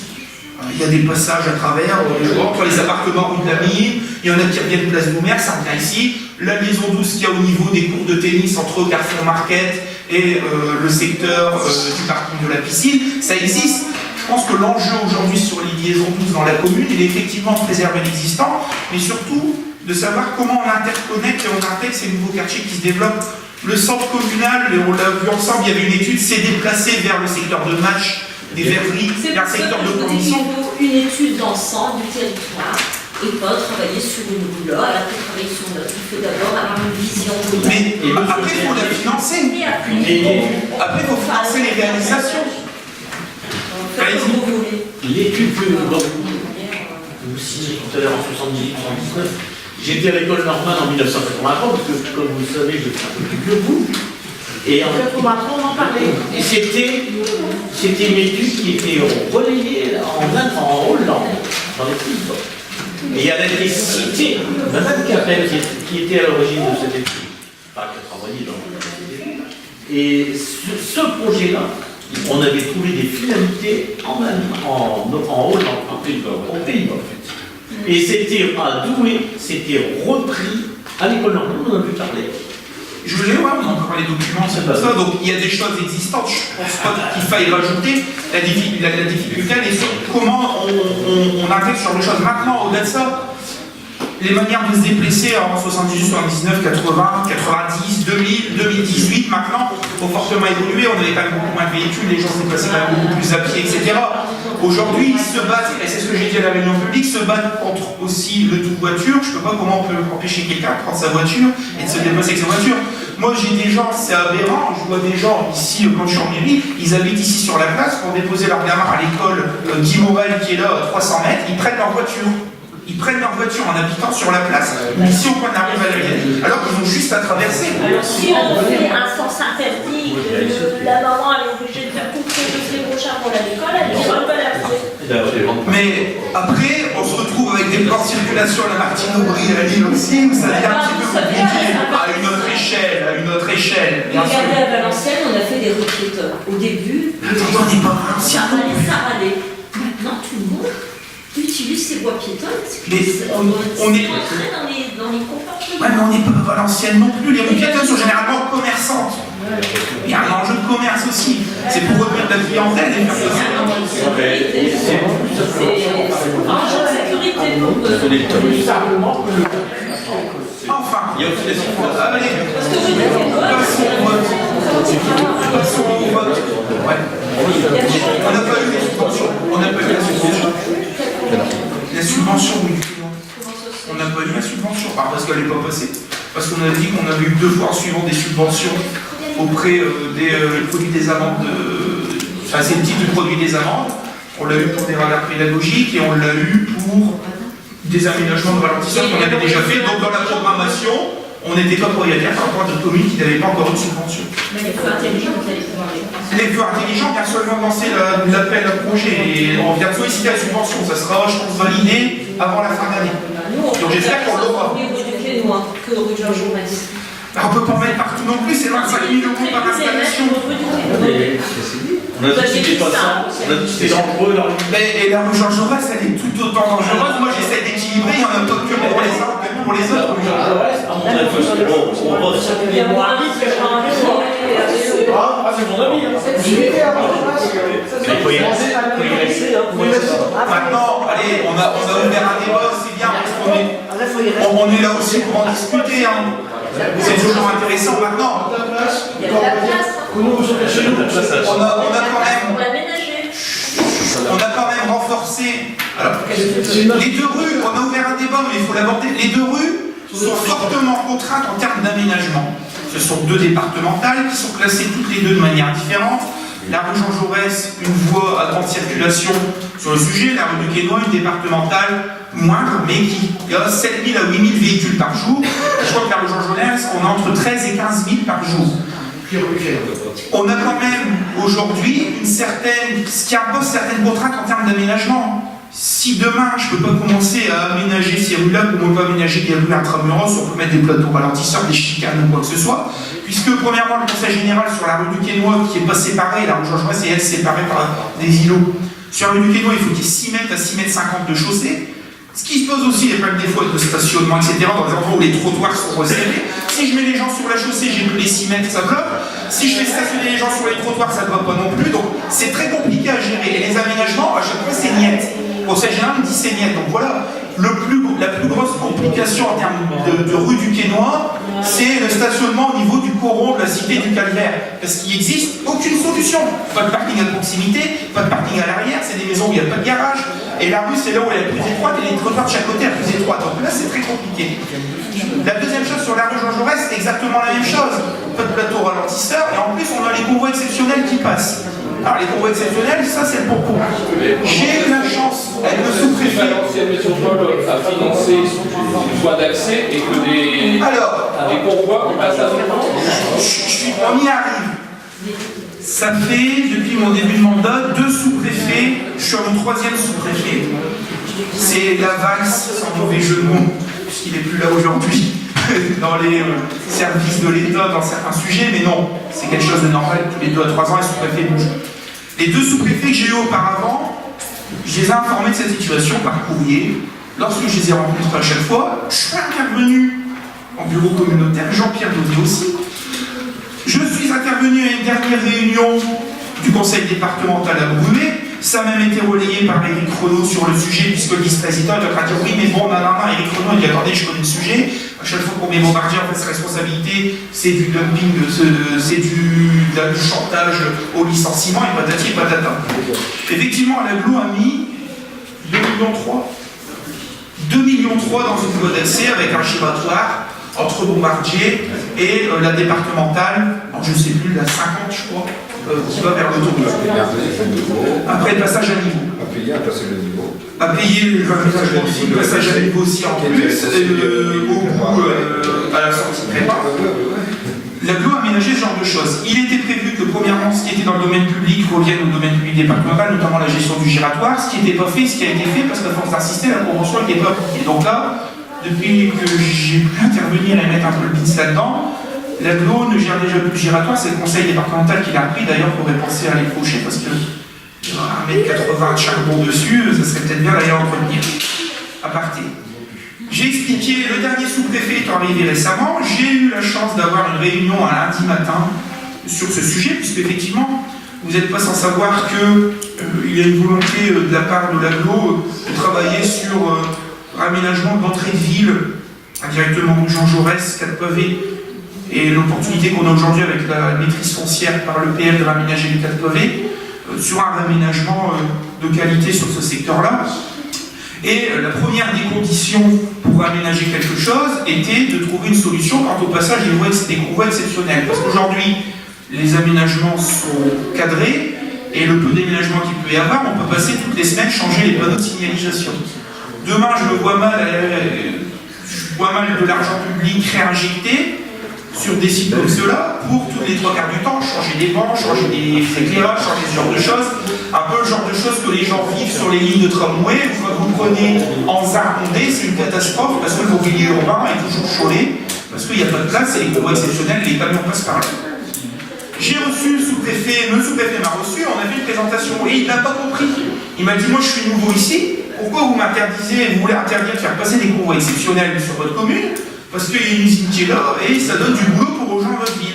Et j'ai expliqué simplement, je vais faire un exposé en 2 temps. Le premier temps, ça s'appelait gaspillage d'argent public, et là ça lui a plu, il a approché tout de suite, j'ai forcément, sous-préfet, dès qu'on lui parle d'argent public, ça doit l'intéresser. Et le deuxième sujet, c'était les questions de sécurité pour les piétons, et notamment pour les scolaires, qu'ils soient de Kiel-Rochard Collège ou de Crépin, rue des Déportés, pour l'école de Blanc-Visseron. Donc j'ai expliqué ce genre de choses, j'ai dit que l'aglo avait créé une voie, et patati patata, tout ça.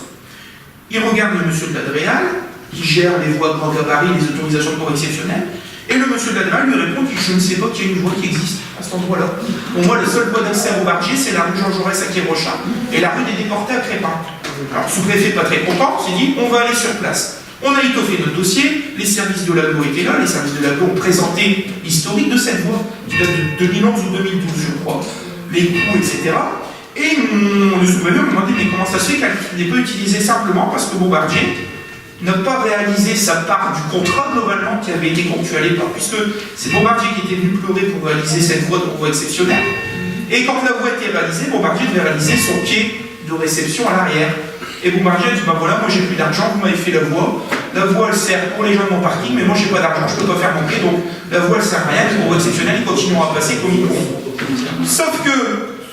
Oui, monsieur le maire, l'histoire doit pas être à simple sens. Parce que l'intervention que vous faites, elle vient postérieurement à la mienne, qui disait en 2012, comment se fait-il qu'on a fait une voirie qui n'accepte pas les camions? Et on vous avait dit quoi? Et on m'avait dit, on va régler le problème, c'est simplement une histoire de réglementation. Et ça, c'était mon intervention de 2012. Je suis content de la connaître. Donc, comme quoi, les mêmes problématiques sont toujours là. Je me suis pas assis sur le dossier sur celui-là. L'histoire bégaye peut-être, mais elle se répète jamais. Mais je ne me suis pas assis sur le dossier d'ici là. Maintenant, moi, là où je serais très heureux, ça serait de vous retrouver avec Jean-Pierre Donnet, en plus avec Camille Copelet, avec les élus prêts par l'aglo, pour continuer à peser et interpeller les élus communautaires en disant attendez, on a investi maintenant il y a quelques années, c'est toujours pas utilisé. Monsieur le Président, faites quelque chose aussi. C'est une réalisation qui a été faite par nos services, faites quelque chose. Mais tout comme je suis intervenu pour la quatrième voie, en disant que maintenant l'AGLO va payer 8 millions d'euros supplémentaires. Et qui est intervenu? Je n'ai pas entendu M. Vénère ni M. Donnet dire c'est vrai que le département il s'est défaussé. Il s'est défaussé complètement pour le détournement nord. Eh oui, Hein? mais le département est dans une situation financière extraordinaire, mais là on est dans un autre débat. Voilà. Alors, je termine juste sur cette question des convois exceptionnels. Je suis content d'entendre finalement que, voilà, finalement on est un peu sur la même longueur d'onde. Vous l'avez lancé une époque, on continue de soutenir, et je pense que c'est dans l'intérêt de tous sur le sujet, et on devrait tous s'en réjouir finalement ici autour de la table. Donc le sous-préfet est venu, on a fait une visite, effectivement il s'est rendu compte par lui en disant bah, il y a une voie qui fait 300 ou 400 mètres de long, puis donc on lui a fait cette voie-là, et puis après on lui a expliqué, on lui a fait une convoi exceptionnelle de l'autre côté, renforcé aujourd'hui par le fait que Bombardier a eu des nouvelles commandes, les convois sont encore en plus grand gabarit, et que il y a 350 rames de train en entrée et en sortie, ce qui fait 700 convois, qui vont devoir passer par le carrefour des 4 pavés en démontant les feux rouges, en fermant les feux, et en explosant le mobilier urbain. Donc moi quand je suis arrivé là-dessus, ça a déjà été bloqué.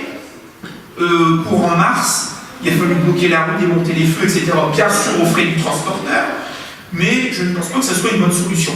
Donc on a terminé dessus, et monsieur le sous-préfet nous a dit voilà, comptez sur moi pour rencontrer Bombardier, trouver une solution. Les retours qu'on a eus globalement, on ne peut pas dire du jour au lendemain, Bombardier, vous utilisez plus cet endroit-là, puisqu'ils n'ont pas le cas à l'intérieur.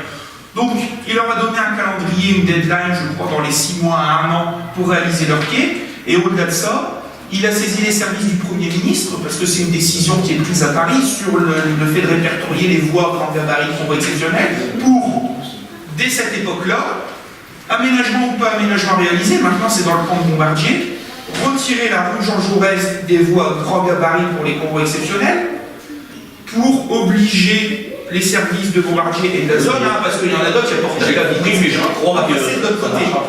Maintenant, on verra comment ça se passe. À chaque fois qu'on sollicite le département, je suis tout à fait d'accord, on nous dit oui, mais bon, Bombardier, vous allez les faire mourir si vous ne les laissez pas passer un convoi exceptionnel.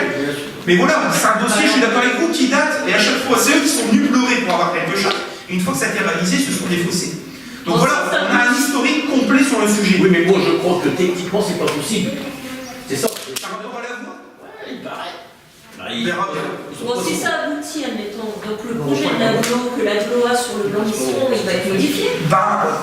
Ou quel projet qui je sais pas, l'idée c'était de... Maintenant, aujourd'hui, il y a une étape. La première étape, c'est, excusez-moi l'expression, mais de dégager les convois exceptionnels de la rue Jean Jaurès et de la rue des déportés ou quoi que ce soit. Effectivement, notre objectif, nous, c'est de les faire partir. Une fois qu'on a fait ça, c'est de travailler sur savoir comment on raménage et ce qu'on y fait. Mais tant qu'il y a des convois exceptionnels, on reste quand même bloqué aujourd'hui, puisque la voie étant en galerie, c'est pas moi qui décide, c'est, je crois, un décret qui vient du Premier ministre ou du ministre de l'Aménagement. Alors ça n'existe plus. Ministre de l'équipement, ça n'existe plus, mais ça vient du ministre de l'Intérieur ou du Premier ministre. Tant qu'ils resteront sur un décret qui reprend la rue Jean Jaurès comme une rue, une voie grand gabarit, les aménagements seront limités, on ne pourra pas forcément y faire grand-chose. J'ai essayé de rapprocher le département dans ma classe parce que je leur ai dit refaire de l'enrobé tous les ans ou tous les 2 ans parce que les convois exceptionnels explosent tout, ça vous coûte de l'argent aussi. Donc à un moment, il faudrait aussi réfléchir de votre côté au coût que ça fait de laisser faire ce genre de choses. Au niveau de votre voirie et du domaine public que vous gérez. Voilà. Alors aujourd'hui, ça c'est quelque chose qui date du mois de fin mai, début juin. J'ai pas forcément eu de retour sur le sujet, les quelques informations, les bribes d'informations que je vous les ai données. Mais voilà, tout ça pour se dire que ça soit rue du Quai ou rue Jean Jaurès, on est sur des voies où on est quand même limité en termes de possibilités d'aménagement au vu de la circulation et du type de circulation et des contraintes en termes d'espace sur la chaussée qu'on a pour des questions de circulation. Après, il n'y a pas que ça, je regarde l'agriculteur, la question des engins agricoles aussi. Aujourd'hui, on passe avec des engins qui font 3-4 mètres de large. Demain, on peut s'amuser à faire tous les îlots, planter des beaux-arts, faire ce qu'on veut. Il ne faut quand même pas empêcher aussi les entreprises de pouvoir travailler et de pouvoir tous s'exposer. Là, effectivement, on aura la solution de dire, bah allez, on va faire des tours énormes pour faire Crépin, Romby, des fois ils ont Crépin, Romby, j'irai jusqu'au Carouf ou jusqu'au Honin pour faire un détour parce que je ne peux plus traverser la commune. Donc, il faut trouver ce fameux compromis. Aujourd'hui, voilà, vous savez mieux que moi, vous avez été élu. Avant moi, en majorité, vous avez porté des projets d'aménagement sur ces questions-là. Vous avez toujours su que c'était fortement contraint en termes de typologie. Donc voilà, Maintenant, quelle solution on a? C'est oui, des feux intelligents, et puis du contrôle radar. Voilà, on est là, 80. On a à peu près 80 verbalisations. Au dernier, on a mis 80 verbalisations sur de la vitesse. Alors, quand je dis de la vitesse, c'est pas le gars qui roule à 52. Et c'est pas que sur la rue du Quai-Noir et sur la rue Jean Jaurès. L'exemple le plus flagrant, il vient de la rue Convoi, où on a fait quelqu'un à 89 km/h. C'est pas mal. Alors, on ne peut pas faire toutes les rues non plus, parce qu'il y a des questions techniques de radar et compagnie. Mais rue Convoi, ils ont été fins, ils se sont plantés derrière les appartements, ils ont réussi à avoir quelqu'un à 89 km/h. Moi, je pense que aussi, et ça se fait, je le dis personnellement, vous le vivez aussi, quand je traverse Roby, Sedoux, ou quand je vais dans certains secteurs, sachant qu'il y a la gendarmerie au moins 2 ou 3 fois par semaine en train de faire du radar, non, avec le lecteur à 50, je roule à 50. Et je pense que c'est une habitude aussi. Après, on ne peut pas empêcher le bébête qui veut rouler à 110 à 2h du mat ou faire tout et n'importe quoi, on peut mettre un policier derrière tout le monde. Mais effectivement, savoir qu'il y a une présence avec des contrôles réguliers, ça oblige aussi un peu à lever le pied sur ces 2 rues-là. D'ailleurs, c'est l'un des outils qu'on a mis en place parmi d'autres. Voilà, tout ça pour dire qu'on est tous d'accord pour le dossier de candidature pour l'appel à projet du parc naturel pour nous accompagner sur la rue de Montbois, pas sur le volet financier. Donc, on peut le modifier, monsieur le DGS, on vous présentera environ un accompagnement technique. Vous verrez que je ne pinaille pas parce que dans le point suivant, je vais revenir sur un extrait d'éclairation. On y va. On y va tout après. J'ai le point suivant, j'ai des modifications à apporter parce que c'est pas le bon document de l'EPF. Bah oui, parce que j'étais pas d'accord avec ça, moi. On y va, on le présentera après. Il y a des abstentions, des avis contraires, c'est bon, c'est voté à l'unanimité. Une convention préopérationnelle avec l'EPF pour la reprise du site Sofanor élargi. Alors un historique vite fait, la ville en 2011 s'est déjà positionnée dans le cadre d'une convention sur le site Sofanor, puisque c'était dans de quitter les lieux. La ville portait un projet au sein du site Sofanor d'aménagement d'ateliers municipaux, mais aussi d'un marché couvert et de quelques commerces et je crois de maisons d'artistes, je ne sais plus pourquoi, sur le site. Et il y avait un musée aussi. Non, mais il y avait une étude. Style musée, c'est ça. Donc voilà, nous avons décidé pour l'instant de bloquer cette étude-là et de venir sur le sujet. D'ailleurs, de financement et puis aussi de complications en termes de négociation avec Bombardier, qui était le propriétaire principal sur le sujet, qui l'est toujours aujourd'hui, où le PF ne trouvant pas d'accord sur le sujet, nous avait dit voilà, on renouvelle une fois la convention, on se donne encore 6 mois, et finalement on avait renouvelé une convention fin décembre 2015, un truc comme ça, et elle s'était éteinte 6 mois après à la demande de l'EPF, et on n'a pas de la vie, puisque les accords n'aboutissant pas, ça ne servait à rien de laisser traîner ce genre de choses. Nous avons vu un petit peu nos positions et puis nous avons pris des contacts avec Bombardier sur le sujet et aujourd'hui les conditions sembleraient beaucoup plus favorables à des cessions dans des prix très raisonnables puisque au-delà de l'achat il y a aussi le diagnostic, la démolition, la dépollution possible ou du moins obligatoire sur certains secteurs de manière partielle et la définition d'un projet afin de savoir ce qu'on peut y faire dessus. La ville a lancé le contrat de concession où il va être mis en ligne. Il sera bientôt mis en ligne, on vient de finir de rédiger un contrat de concession. Nous avions fait du sourcing et c'est là où il y a une modification dedans, puisqu'on dit dedans qu'il y avait un aménageur qui s'est positionné, mais il n'y a pas d'aménageur qui s'est positionné, puisqu'on lancera un contrat de concession multisite. Par contre, on avait fait du sourcing auprès d'un ou 2 aménageurs qui étaient venus et avec qui on leur avait demandé, avant de lancer un contrat de concession, si eux, en tant qu'aménageurs, ils voyaient les choses réalisables sur ce genre de site. Donc, déjà dans le document, au niveau de l'article 4, page 8, au 3e paragraphe, quand vous avez la société d'économie mixte Norsem qui est l'aménageur, c'était d'ores et déjà positionné pour la réalisation de ce projet. Non, puisque juste aussi, on vous dit qu'on lance un contrat de concession multisite, alors que ce site-là est positionné. Nous avions fait du sourcing, on avait demandé à un aménageur Norsem, qui est habitué à prendre des sites industriels en sortie de PF, avec l'expérience, de dire voilà, comment vous voyez les choses, est-ce que pour vous c'est réalisable ou pas, avant de repartir sur une convention EPF. Et effectivement, il nous avait dit, bah voilà, pour nous c'est quelque chose qui est réalisable, il y a des aménagements possibles, quand bien même il y a des contraintes. Donc voilà, première chose. Aujourd'hui, l'EPF a revu son fusil d'épaule. Avant, on sollicitait plus ou moins l'EPF facilement, on avait une convention, on y était. L'EPF est dans des situations financières compliquées, et puis beaucoup de communes ont eu recours à l'EPF pour maîtriser, démolir, mais elles devaient aussi chercher un porteur de projet derrière, et ne cherchez pas forcément le porteur de projet, et à l'issue de la convention EPF, sur toutes les conventions, ça agit de cette manière-là, c'est que s'il n'y a pas de porteur de projet, l'EPF revend à la ville les terrains, les sites. Alors il y a quelques savoir, des fois on tire la démolition, des fois on prend en charge des choses ou quoi que ce soit, ça dépend du type de convention sur le sujet. Donc l'EPF a changé son fusil d'épaule, le conseil d'administration a décidé de changer et de mettre, je crois, en place 3 types de conventions maintenant, alors qu'avant il n'y en avait qu'une seule. Des conventions pré-opérationnelles. La convention pré-opérationnelle, c'est ce qui est proposé ici, elle se déroule sur un délai très court. L'objectif, c'est de contractualiser pour étudier la faisabilité de racheter le foncier. Déjà, aller sonder les gens s'ils veulent vendre ou pas, et à quel prix.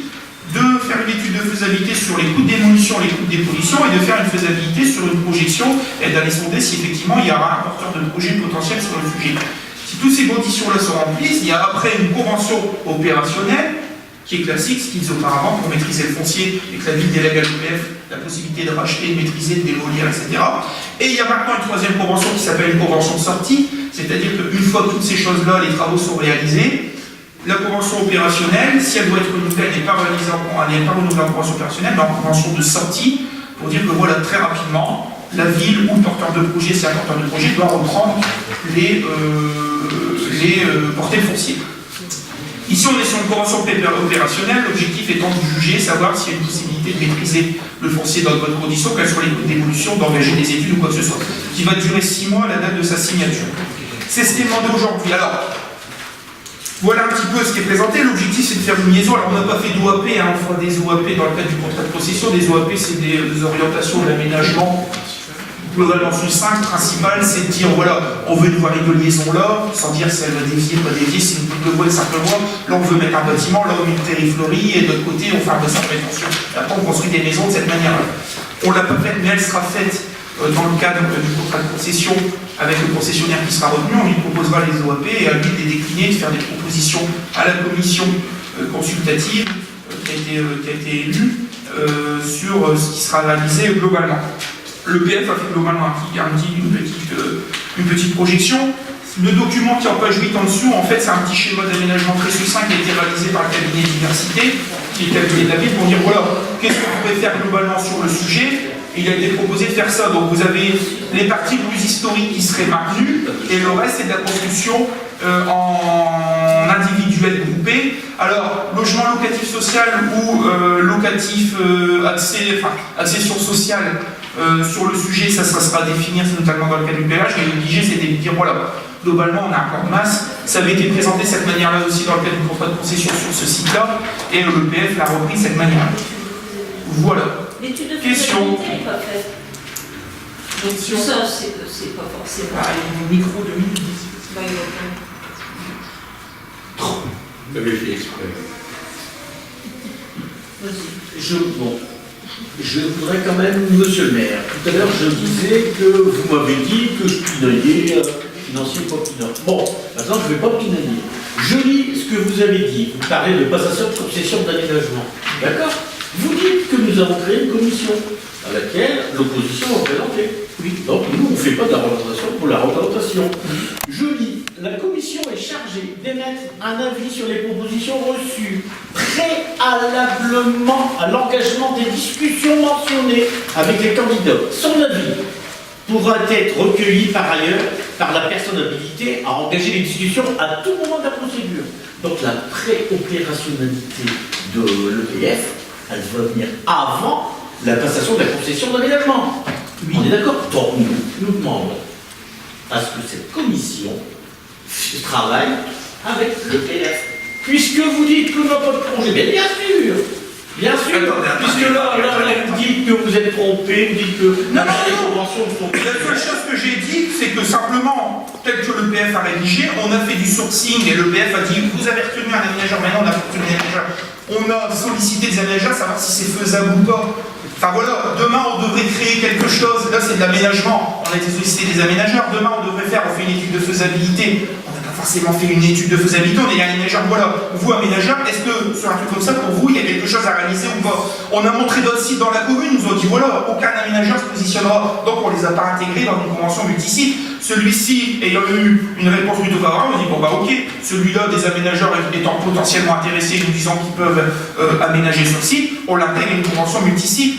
La première base avant d'aménager, c'est de voir si on peut maîtriser le foncier. Parce Eh ben, que avant- justement, il faut, pour pouvoir maîtriser le foncier, pour que l'EPF travaille avec la ville de Pierre-Rochin, il faut d'abord que la commission qui travaillera sur l'urbanisme, il faut savoir, l'EPF, il va financer que s'il y a des projets. Mais on est d'accord. Mais alors, qui est-ce qui va le faire le C'est projet? nous qui devons les...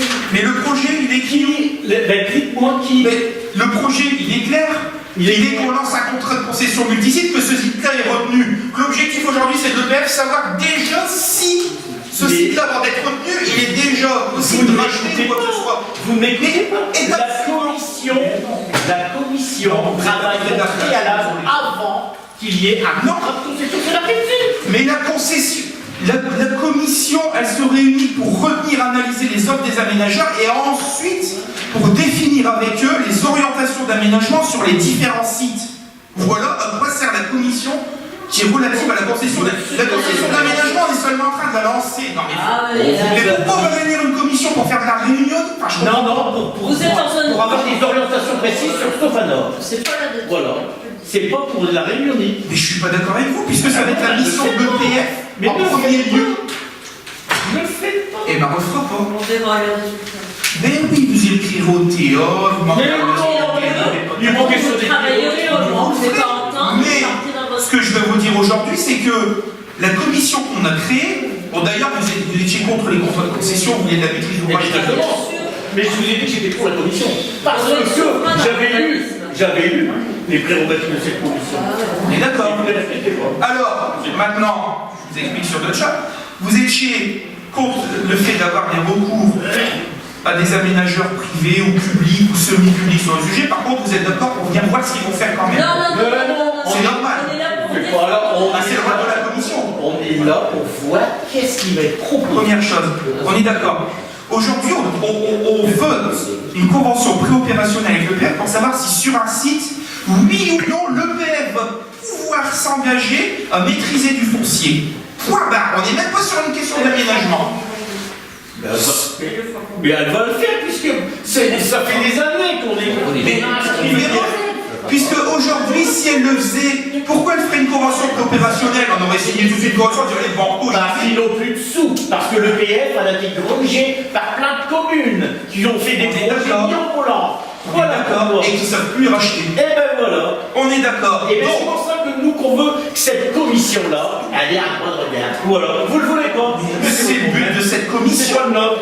Mais la commission elle aura un droit de regard sur l'aménagement, mais avant d'aménager, donner une orientation d'aménagement. C'est là où la commission elle se réunit. Dire voilà, nous on veut qu'on fasse ça, c'est son rôle, vous êtes d'accord? C'est ce que je viens de dire. Mais monsieur Gagné, arrêtez d'être comme ça, je termine. La commission elle va se réunir pour dire on voudrait qu'il y ait ça, je sais même pas où on voudrait, on veut, parce que de toute façon c'est le maire qui a encore le permis d'aménager. Donc s'il n'est pas d'accord, du coup non, je suis pas d'accord du bloc.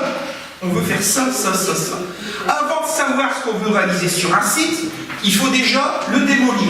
Je fais le truc à l'envers. Avant de le démolir, il faut en être propriétaire. J'ai même oublié la phase d'évolution entre la démolition et savoir ce qu'on veut y faire. Avant d'être propriétaire, le PF nous dit voilà, moi je voudrais déjà savoir, avant d'aller là-dedans, combien ça va me coûter et si les gens sont prêts à vendre. Est-ce que Bombardier va vouloir me vendre et dans quelles conditions? Si Bombardier vient et nous sort les conditions que nous sortez il y a 4 ou 5 ans, c'est sûr que le PF va dire non. Là on est d'accord. Maintenant si on y retourne, c'est pour plusieurs raisons. Parce qu'on sait que les négociations avec Bombardier ont bien avancé et que derrière, dans le cadre d'un contrat de concession multisite qui va seulement être lancé et dont l'aménageur sera retenu par la fameuse commission et la fameuse commission se réunira pour savoir sur chaque site ce qu'on y fait.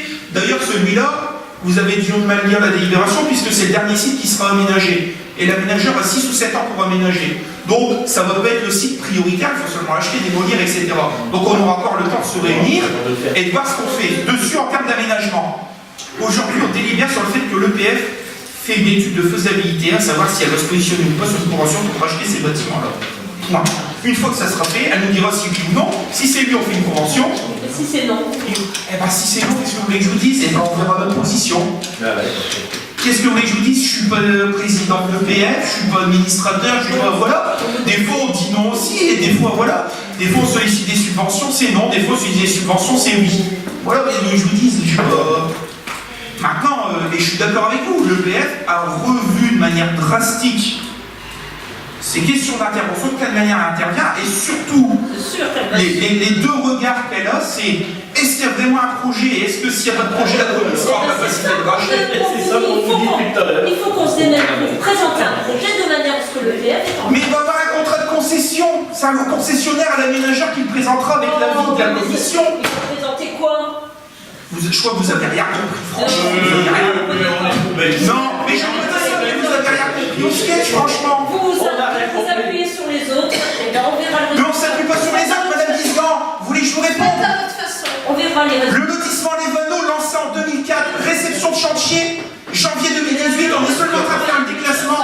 On ne vous a pas parlé de dé. Mais si. Heureusement qu'il est là, il génère Mais des si, recettes. vous parlez de maîtrise d'ouvrage communal. Trouvez-moi des communes dans le secteur qui font encore des lotissements en maîtrise d'ouvrage communal avec des 40 à 50 lots ou même 30 lots urbanisés. Trouvez-les-moi. Ça n'existe plus. 30 logements, 40 logements, donc c'est... Eh bien, dites-moi, est-ce que la commune est en capacité, avec l'EPF, de réaliser ça avec ses propres fonds? Dites-le-moi. Oui ou non? Oui ou non? Dites-moi. On peut. On peut, mais franchement, mais vous avez toujours géré à l'aveugle. Vous avez jamais rien géré en me disant, et là vous le démontrez. On peut, en s'embêtant, on peut, en laissant pourrir les bâtiments, on peut, en laissant pourrir les voiries. Mais faut arrêter, on n'est pas en capacité. On délègue à un aménageur privé, et il y a une commission qui dit à l'aménageur, on veut ça, on veut ça, on veut ça. Privé, vous prenez pour un mercantiliste. L'aménageur privé, il est forcément s'ils veulent pouvoir le faire. Mais on est d'accord, mais pourquoi on fait une convention multisite? À votre avis, pourquoi on fait une convention multisite? Parce qu'il y a des sites. Parce qu'il y a des sites. Mais attendez, on vous l'a expliqué 2 fois en conseil. La convention multisite, il y a 5 sites. Sur 5 sites, il y en a qui sont très simples à aménager, qui coûtent pas cher et qui vont créer des excédents en commercialisant le lotissement. Et ces excédents, ils vont venir compenser d'autres sites qui vont être déficitaires parce qu'ils vont coûter très cher en aménagement pour équilibrer une opération. Voilà, simplement. Eh oui, voilà, tout simplement. Mais bon, après, franchement, hein, si vous aviez eu un petit peu plus de courage, c'est pas dans les terres agricoles que vous l'auriez fait le lotissement, c'est sur les terrains pollués. Parce que terrains pollués, vous avez commencé quand on avait dit, il y avait plus rien. Il y a la mairie. Sur la mairie. Mais c'est quoi la mairie? C'est pas des terrains pollués. C'est terminé la mairie, tout était bouclé. Ah bah ouais, mais... Bah voilà, il faut du temps. Il faut du temps. Vous avez un projet qui fait Attendez, faut pas me le dire à moi. Fallait vous laisser, fallait le dire aux électeurs. Et dans 2 ans, vous leur retirez, faut nous remettre là, on va tout faire, on va régler. Vous allez faire une école en 2030. Mais oui, si vous voulez. Une école. Bah oui, c'est pour les enfants, Madame Guislan. Vous aimez bien les enfants. Allez, Oh. On met tout en grève vos travaux. Convention, mais oui. Mais bon, c'est pas grave. Il y a d'autres remarques, peut-être, il y a des gens qui voulaient faire des remarques. Après, vous dites vous faire cruger, vous vous êtes vraiment fait cruger avec la prison. 0 de recette fiscale pour la commune, alors que ça prend 7 hectares, 0 recette fiscale pour la commune, les problèmes qu'il amène ou quoi que ce soit, et deuxièmement, la voirie qui devait être réalisée par l'État, c'est la commune qui l'a payé, on le paye encore aujourd'hui. Donc, pas de se recevoir sur ce discours. Allez. On passe au vote. Cette convention, je peux comprendre qu'il y ait 4 votes contre, je pense. Pour Coco. Abstention. Et on va s'abstenir. Eh ben, on y va. Et nous, on est pour que le PF travaille là. Bien sûr. Et avec quel argent on n'a pas pris notre cublière pour travailler avec le PF. Parce que Kievrochis, il y avait 2700 en 1977. On est tout à fait d'accord. Il y en avait des friches. 40 hectares en maîtrise foncière. Et tout n'est pas terminé, il y en a encore. Et c'est long. Et c'est long. Est-ce que vous maîtrisez aujourd'hui? Mais moi, ça me fait rigoler parce que vous me dites, quand c'est pas votre intérêt, c'est long. On en mandat depuis 4 ans, vous trouvez pas normal que la ville n'allait pas encore transformer.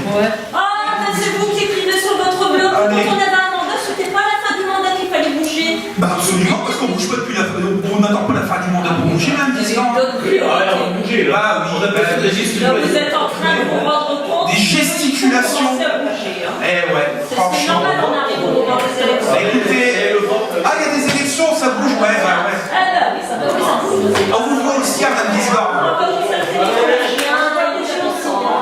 Ah, parce qu'on n'a jamais fait de concertation, certainement plus que vous sur le dernier mandat. Parce que l'adjoint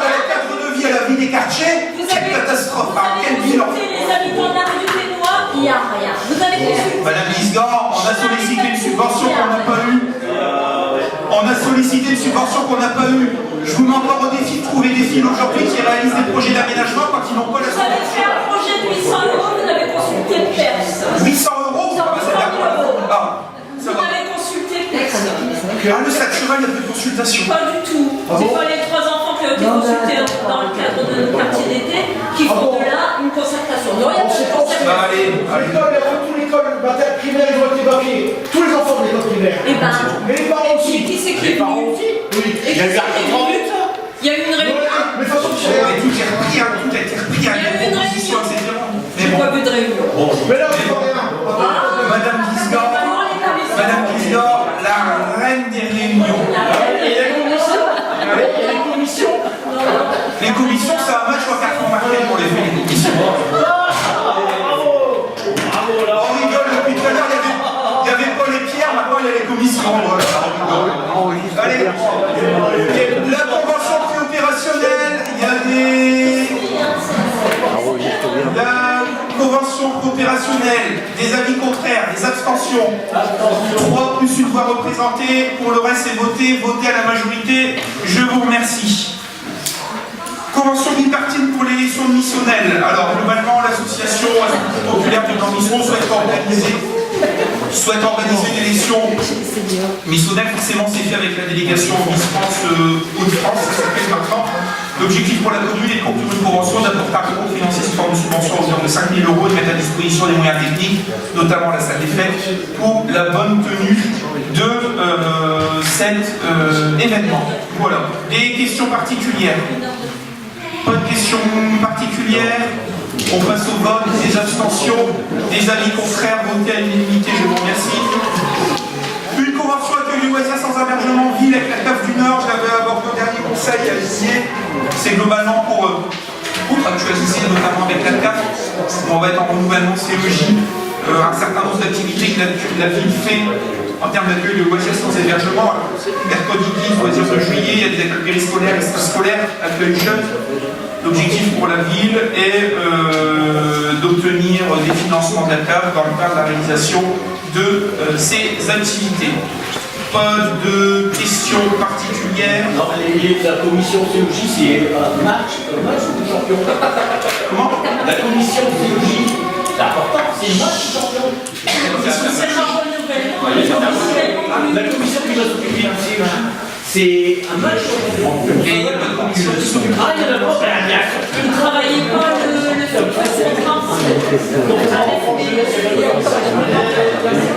On a une réunion avec des partenaires et on va pas les élus à chaque réunion. Entre nous, même Gisdor, deux choses.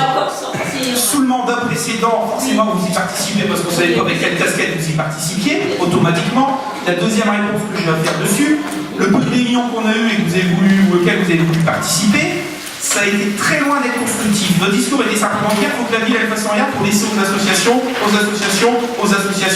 tout ce qu'il fait aujourd'hui est bien, il ne faut rien développer. Vous me montrerez le Voilà. compte rendu de la commission dans lequel je me suis exprimée comme ça. Mais pas en compte d'une commission, en compte d'une réunion sur la petite enfance avec la CAF, tout le monde sur la porte ouverte. Moi j'ai parlé ce jour-là. On a dit Mais on avait été invités. On a été invités. vous avez été invité. On a été Voilà. invités. Et ben moi, si c'est bon pour tout le monde, je lève la séance et puis je vous invite. Ça devient